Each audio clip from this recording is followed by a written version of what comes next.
नमस्कार, मैं हूं लोकेश और आप देख रहे हैं मंगलमय संस्था समाचार। हाल ही में खबर आ रही है कि अमृत प्रजापति को अस्पताल में गोली लगने के कारण भर्ती किया गया है और आरोप लगा दिए गए हैं संत श्री आसाराम जी बापू और उनके साधकों पर। समाज को भ्रमित करने वाले लोगों से सावधान रहें। महापुरुषों के जीवन में अनेक लोग अनुयायी बनते हैं और उनमें से कुछ अपने कर्मों की गति से उन्हें छोड़ भी जाते हैं। महापुरुष सदा ही सबका मंगल चाहते हैं, वे किसी का बुरा नहीं चाहते। लेकिन ऐसे आने और जाने वाले कुछ लोग महापुरुषों पर अनेकों प्रकार के लांछन लगाते हैं। परंतु क्या महात्मा बुद्ध, मीराबाई, गुरु नानक जी आदि अनेकों संतों पर तोहमत लगाने वालों को इतिहास में कहीं जगह मिली है? किसी भी एक दो पथभ्रष्ट व्यक्तियों की निराधार बातों को प्रसारित करना और लाखों करोड़ों दिलों को ठेस पहुंचाना, उनकी श्रद्धा को हिलाने का कुत्सित प्रयास करना, ये समाज के लिए हितकारी नहीं है। ऐसे ही पथभ्रष्ट तथा लोगों को गुमराह करने वाले व्यक्तियों में से एक है बड़ौदा का वैद्य अमृत प्रजापति। जी हाँ, ये वही अमृत प्रजापति है जिसने आश्रम में सेवा एवं साधना के बहाने समर्पण किया और बाद में इलाज कराने वाले श्रद्धालुओं को लूटना शुरू कर दिया। सुनिए उन व्यथित हृदय मरीजों की कहानी, उन्हीं की जुबानी। मेरा नाम मेहर चंद है। मैं दिल्ली सेक्टर 8 रोहिणी रहता हूँ। मेरा हार्डवेयर का व्यापार है चावड़ी बाजार दिल्ली में। मैं काफ़ी समय से बीमार चल रहा था और मुझे पता लगा कि वैद्य द्वारा आयुर्वेदिक चिकित्सालय चलाया जाता है। मैं धीरे धीरे पता करते एक दिन उनके यहाँ पहुँचा तो वहाँ मुझे वैद्यराज अमृत भाई मिले। मैं वैद्य जी से दिखाने के लिए अंदर गया। उसके बाद उन्होंने मेरे से कहा भाई कुछ टेस्ट करवाने पड़ेंगे। पहले तो उन्होंने मेरे को बड़े नॉर्मल से टेस्ट बताए। मैंने टेस्ट करवाए। वो हमारे यहाँ आए फिर एक दिन रुके। उस बातों बातों में फिर उन्होंने मेरे को बताया भाई कुछ और भी मरीज हों, आपके रिश्तेदार वगैरह हों जिनका असाध्य रोग हों, जो ठीक ना हो पा रहे हों, तो मैं उनको भी ठीक कर देता हूँ। इस दौरान मैंने उनसे कहा भाई चलो मैं बात करूँगा। हमारे यहाँ कई दुकानदार भी थे, उनसे मैंने बात करी तो कईयों को मैंने घर बुलाया भी। तो उन्होंने कहा जी, घर बुलाने पर मैंने उनको वहाँ बिठाया। वैद्य जी ने उनको देखा। उनको देखने के बाद उन्होंने उनसे कहा भाई किसी को कुछ टेस्ट कराने पड़ेंगे, किसी को ये भयंकर टीबी का रोग है, किसी को हो सकता है कैंसर हो जाए, इसके लक्षण ऐसे दिखाई दे रहे हैं, वैसे दिखाई दे रहे हैं। उसके बाद उन्होंने धीरे धीरे उनसे पैसे मांगने शुरू करे कि भाई मेरे को 10,000 रुपये आप जमा कराओ, 2,000 रुपये आप जमा कराओ, 1,500 रुपये, 1,000 रुपये, किसी को कितने। कहते कहते सब ने धीरे धीरे पैसे जमा कराने शुरू कर दिए। तो उसके बाद उन्होंने कहा भाई इनका ये इलाज होगा, किसी का कुछ इलाज होगा, किसी का कुछ इलाज होगा। उन्होंने कहा भाई अब अगली बार आऊँगा तो बात करूँगा। अगली बार आए तो उन्होंने फिर सबसे वही टेस्ट करवाने के लिए कहा, दवाइयाँ दी। कईयों का कुछ रोग ऊपर नीचे हुआ होगा, कुछ ठीक हुआ या नहीं हुआ। उन्होंने जो संपर्क नंबर मेरे को दिया था उस संपर्क नंबर पे मैंने फ़ोन करा एक दिन। मैंने कहा पता तो करूं वैद्य जी का कि आज आ रहे हैं या कब आ रहे हैं। लेकिन मैंने संपर्क किया तो वहाँ मेरे को पता चला कि भाई वो तो नंबर ही नहीं मिल रहा उनका, वो नंबर ही कट गया है। तो मैंने आश्रम के नंबर पर फ़ोन करा, तब मुझे पता लगा कि वो तो आश्रम ही छोड़ गए हैं। मैं ईना टक्कर डोंबिवली में रहती हूँ। 1998 में मेरा भाई भरत, जो उसका दोनों किडनियाँ फेल हो गई, हमें डॉक्टर से पता चला तो मैं अमृत भाई के पास दवाई के लिए उसको लेके गई। उस वक्त उन्होंने मुझे 400-500 रुपये की एक दवाइयाँ लिख के दी और वो दवाइयाँ मैं बाहर से खरीद पाऊँ उस कंडीशन में नहीं थी। मैंने उनसे बोला भी था कि अमृत भाई मैं पैसे वाली नहीं हूँ, मेरे पास इतना पैसा नहीं है, मैं अपना घर कैसे चलाती हूँ वो मुझे मालूम है, मैं इतनी महंगी दवाइयाँ नहीं ले सकती। अगर उनको पता चले कि कोई इंसान एक पैसे वाला है और उसकी बीमारी कुछ हल्की से दवाई में ठीक होती है, उन्होंने उस वक्त वो गरीबों को दवाइयाँ पैसों से ज़्यादा लूटने के लिए उनको ऐसी दवाइयाँ देते थे, उससे फ़ायदा नहीं होता था। फिर दूसरों का नाम देते थे, दूसरी जगह से भेजते थे, फिर पंचकरण विधि कराओ, मतलब लोगों को उस तरह से वो उनका शोषण भी कर। मैं आपको एक छोटी सी घटना बताना चाहता हूँ। अमृत प्रजापति जो वैद्य हैं, जो आश्रम में 18 साल से जुड़े हुए थे, उनका मेरे साथ में मेरे माता का अनुभव है। उनको बैकबोन में, स्पिरिचुअल बोन में कुछ प्रॉब्लम था। हम बापूजी से जुड़े थे तो हमने आयुर्वेदिक इलाज के लिए सोचा। हम वहाँ गए जहाँ पे अमृत भाई थे। उन्होंने हमको रेकमेंड किया कि ये कोर्स है, ट्रीटमेंट है, आपको 4 दिन जाके हॉस्पिटल में जो कि मलाड या गोरेगांव के बीच में स्थित है वहाँ पे आपको जाके अपना इलाज कराना रहेगा। वहाँ पे हम जब गए तो हमको पता चला कि वहाँ पे उन्होंने जो कॉस्ट बोला था वो था 35,000 रुपीज़ का जो कोर्स था, तो उन्होंने हमको वो रेकमेंड किया। फिर हमने थोड़ा और वेट किया, फिर हमको पता चला कि वो हॉस्पिटल से उनका डायरेक्ट लिंक था, हमारे आश्रम से उनका कोई लिंक नहीं था और उनको इसमें कमीशन मिलता था। और आज वही वैद्यराज जो उस टाइम पे कमीशन के कारण जो फ्रॉड कर रहे थे आश्रम में, उनको निकालने के बाद आज वो मीडिया के लिए एकदम हीरो है जो खाली सच है। आज वही अमृत प्रजापति जो कल फ्रॉड कर रहा था 18 साल से जहाँ पे था, आज वो मीडिया के लिए एक गाइडर है। He is guiding, he is riding that, कि वही है जो सच है, बाकी सब झूठ है। जो बापूजी हमारे पिछले 60 साल से कार्य कर रहे हैं समाज के लिए, आज वो सब गलत। और एक अमृत प्रजापति जो थे वो कमीशन में जो 18 साल से उनको ही फ्रॉड किए, आज वो एकदम सच है। ऐसे लोग हैं जिसके लिए मीडिया हीरो बना के उनको आगे रिप्रेजेंट कर रही है, और ये वापस मीडिया बायस्ड है, दैट वी कैन से। 2002 में मुझे कुछ प्रॉब्लम हुई। उस समय मेरा ट्रीटमेंट जो है अमृत प्रजापति से चल रहा था। गोरेगांव आश्रम में मैं जाती थी दवा के लिए, नंबर था पेपर पे, मैंने उनको फ़ोन किया तो उन्होंने मुझे दवाई बताई। फिर मुझे उससे आराम नहीं लगा, मैंने दूसरे दिन फिर फ़ोन किया तो उन्होंने दूसरी दवा बताई और मुझे बोला कि मुझे 300 रुपया पर कॉल का चाहिए, जब मैं आश्रम में आऊँगा आप दिखाने आओगे। फिर मैं गई दिखाने के लिए तो उन्होंने मुझसे बोला कि आपने फ़ोन पे 2 बार दवा पूछा है, आपका 600 रुपया होता है। तो उस समय दवा के चार्ज के अलावा मेरे पास 500 रुपया था, मैंने उनको दे दिया। और मुझे इतना कुछ पता नहीं था, मुझे लगा कि फ़ोन में दवा बताने का चार्ज रखते होंगे। मैंने उनको दिया 500 रुपया और घर चली आई। तो बापूजी को जब ऐसी ऐसी घटनाएं धीरे धीरे इनकी सारी करतूतों का पता चला तो बापू ने इनको आश्रम से निकाल दिया कि हम अपने साधकों की सेवा के लिए रखे हैं, जेब खाली करने के लिए नहीं। तो जब इनकी नहीं चली, बाहर निकाल दिए गए। इनकी जितनी भी इनकी घटनाएं थी बापू को पता चला, बापू ने बाहर निकाल दिया। तो आज चैनल वाले उनको बुलाते हैं और उनसे पूछते हैं, हमें ज़रा बुला के पूछे ना चैनल वाले कि हमारा क्या अनुभव है और अमृत प्रजापति को हम कितनी अच्छी तरह जानते हैं।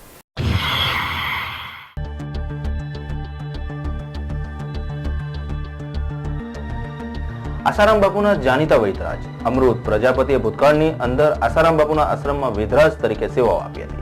ત્યારબાદ ઘણો મોટો વિવાદ સર્જાયો એ તો જગ જાહેર છે, પરંતુ આજે એક આશાસ્પદ યુવાનનો વૈદ્યરાજ અમૃત પ્રજાપતિને ત્યાં મોત થતા ભારે સનસનાટી સમગ્ર વડોદરા શહેરમાં મચી ગઈ છે। અમૃતભાઈ તો શહેરમાં છે નહીં, પરંતુ પોલીસ તેમની તપાસ કરી રહી છે। તેમના દવાખાનામાં હરિકૃષ્ણ ઠક્કર નામના એક દર્દી સાઇનસની સારવાર માટે દેહ શુદ્ધિ અને પંચકર્મ કરાવવા આવ્યા હતા। જાત જાતની રંગની દવાઓ હરિકૃષ્ણને અપાઈ હતી। આરોગ્ય સુધારવાને બદલે બગડવા પામ્યું હતું। ઉલટીઓ અને ઝાડા ચાલુ થઈ ગયા હતા। લગભગ 40 થી 50 ઝાડા હરિકૃષ્ણને થતા ખુદ વૈદ્યરાજ મૂંઝાયા હતા। ઉટવૈદુ થઈ ગયું હોવાની જાણ થતા તેમને હાથ અદ્ધર કરી દીધા હતા અને દર્દીને અન્ય ખાનગી દવાખાને દાખલ કરવાની તેમને સલાહ આપી હતી। ઉલ્લેખનીય છે કે ઉટવૈદા કરનાર અને બોગસ ડિગ્રીધારી તબીબો સામે વહીવટતંત્રે લાલાક કરી છે, છતાંય આવા ડોક્ટરો નાગરિકોના આરોગ્ય સાથે ખતરનાક ખેલ ખેલી રહ્યા છે। આ તેનો જીવંત પુરાવો છે। અમૃત પ્રજાપતિ ખરેખર આયુર્વેદાચાર્ય છે કે નહીં તે સરકારનો તપાસનો વિષય છે, કારણ કે મન્નાર હરિકૃષ્ણ પીએચડી નો ડિગ્રી હોલ્ડર આશાસ્પદ યુવાન હતો।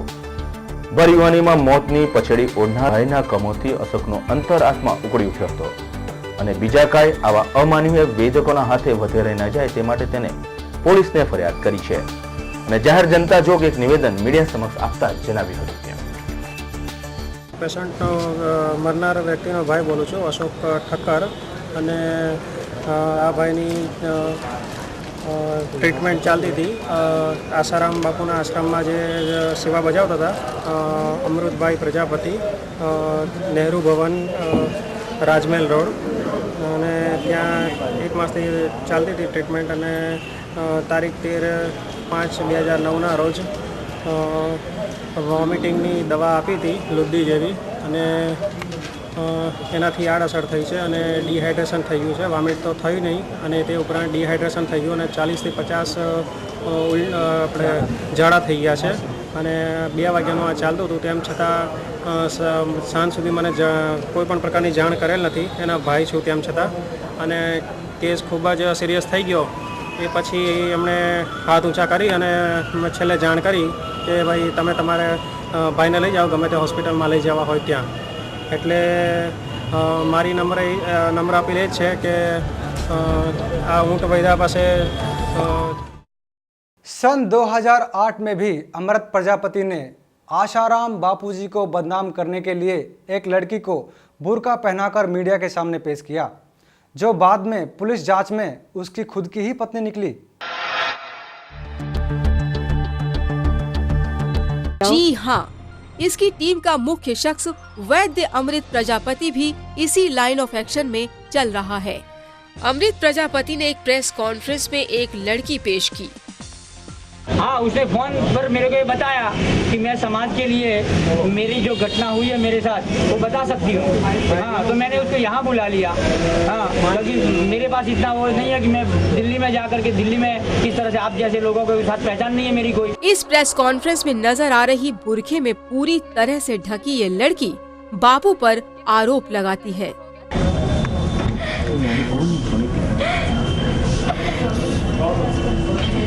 उसने मुझे बोला, मैंने कहा बापूजी आप ये क्या बोल रहे हो। सारा मीडिया उसे हाईलाइट करता है, लेकिन सूरत पुलिस स्टेशन में दर्ज ये कागज की प्रति कुछ और ही बयां करती है। मारी पत्नीए प्रेस तथा मीडियानी सामे बुरखो पहेरीने बापूना विरुद्धमां निवेदन पण आपेल छे। अमोए लेबर कोर्टमां करेल दावानी नकलो रजू करूं छूं। यानी मेरी पत्नी ने प्रेस तथा मीडिया के सामने बुर्का पहनकर बापू के विरुद्ध निवेदन भी किए हैं। मैंने लेबर कोर्ट में जो दावा किया है उसकी नकल भी प्रस्तुत करता हूं। कुछ समय पूर्व इस शख्स ने संत श्री आशाराम जी बापू के पंचेड़ आश्रम में अफीम की खेती होने का दावा किया था, जबकि पुलिस जांच के दौरान इसके किए हुए सब दावे निरर्थक निकले। देखिए, कहीं ना कहीं लगता है जो आपके पूर्व वैद्य रहे हैं अमृत प्रजापति, वो इतनी खिलाफत में जो उतरे हैं, क्या इसके पीछे कोई खास कारण है कि जो पहले खुद बापूजी की सेवा में पूरी तरह समर्थन में थे, बापूजी की सेवा में थे, आज वो बिल्कुल अलग स्वर में बात कर रहे हैं? क्या वजह है? देखिए, जब वो हमारे आश्रम में सेवारत थे तो सेवा के कारण उन्हें काफी प्रसिद्धि मिली जी। लोग जानने लगे, उनका एक नाम समाज में और हमारे साधक लोगों में अच्छा खासा नाम हुआ। धीरे धीरे उन्होंने इस प्रसिद्धि का दुरुपयोग करना चालू कर दिया, जैसे कि लोगों से अपना नाम अपने जो भी उनके हाथ में पावर थी, जो भी लोग उनके पास उपचार के लिए आते थे, भाई बहनें जो भी, तो उनके द्वारा धन लूटना।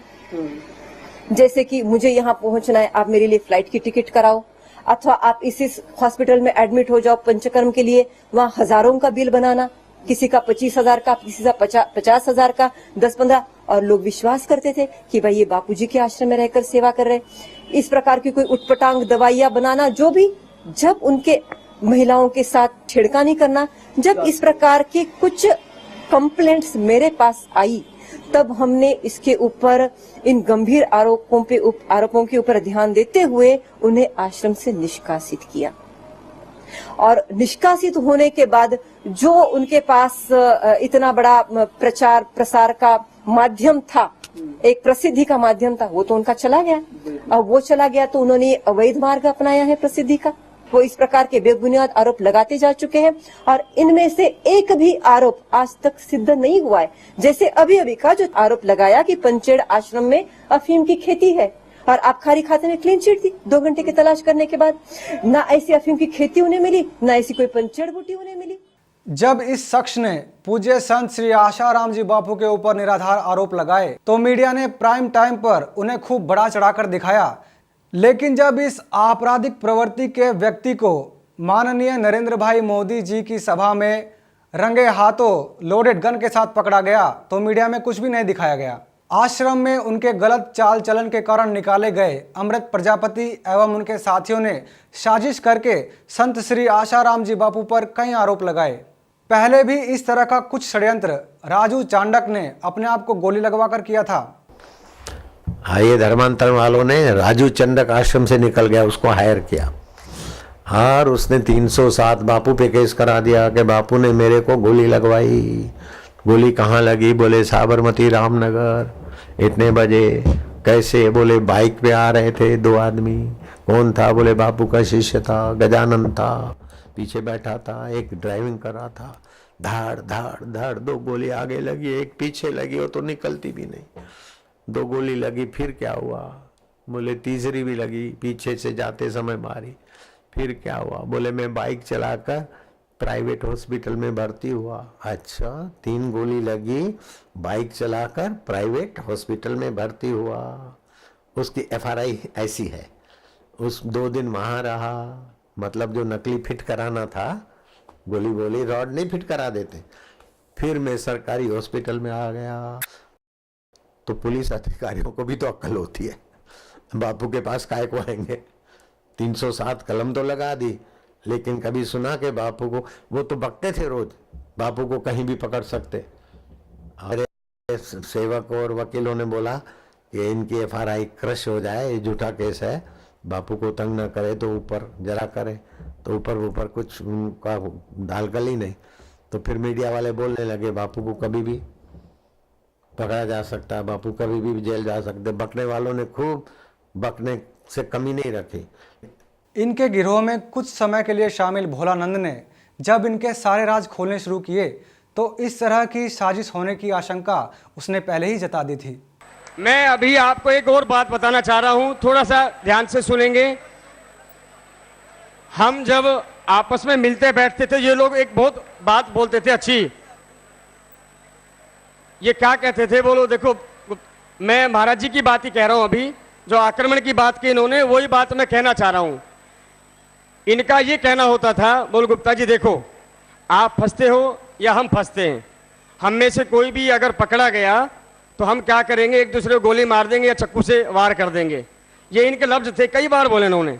लेकिन आप यही करना, ऐसे खाली मत पकड़े जाना किसी से, मतलब अपने ऊपर या तो कुछ छुरा वुरा मार लेना या कुछ ऐसा अपने ऊपर कर देना, या हम कुछ करवा देंगे आप पे, तो आप फिर वो क्या करेंगे, वो केस बना कर बापू पे डाल देंगे हम लोग। ये ऐसा इनकी इसकी पूरी स्कीम थी। तो मैं बिल्कुल दिल से, क्या ऐसा हो चुका है मेरे को अभी, जब से मैं सत्य के रास्ते जुड़ा हूं, जब तक मैं सत्य के रास्ते इसको जब तक मैं पर्दाफाश नहीं कर दूंगा, मेरी धर्म की रक्षा है, तो जिस इसलिए भगवान ने मुझे भेजा है, वो कार्य पूरा होने तक मेरा कोई कुछ नहीं बिगाड़ सकता। वास्तविकता है ये, कोई कितनी ताकत लगा ले, भगवान की शक्ति अटल होती है। ये तो कुछ भी नहीं, टुच्चे पुच्चे लोग हैं। बापूजी बिल्कुल निष्कलंक बाहर आएंगे, ये भले कितना भी कुछ कर लेवे, तो बापूजी निर्दोष हैं। बापूजी बिल्कुल निर्दोष है, निर्दोष है, निर्दोष है। करोड़ों वाणियां भी अगर बोले तो भी कम है, क्योंकि मेरे साथ ऐसा हुआ है, इसलिए बोल रहा हूं। एक बापूजी नहीं, पहले भी हजारों करोड़ों महापुरुष हो गए, उनके ऊपर भी ऐसा ही किया गया था, और उनके द्वारा उन पे भी ना हम जैसे लोग ही शामिल करवा दिए गए थे उन लोगों के लिए। तो मैं यही कहना चाहूंगा कि आप भगवान मेरी रक्षा करें और आप मेरी रक्षा करेंगे, और वो अगर करते भी है ना तो श्रेय उनको ही जाता है ना। वो तो सीधा कह ही रहे हैं भैया आक्रमण हम करेंगे और आप पे लगाएंगे, आपका नाम बापूजी का नाम, वो तो ऐसे ही बोल रहे हैं ना। अमृत प्रजापति के खिलाफ कई आपराधिक मामले दर्ज हैं और वह कई बार जेल भी जा चुका है। संत आशाराम बापू को बदनाम करने के लिए अपनी पत्नी का इस्तेमाल करने में भी नहीं हिचकिचाया।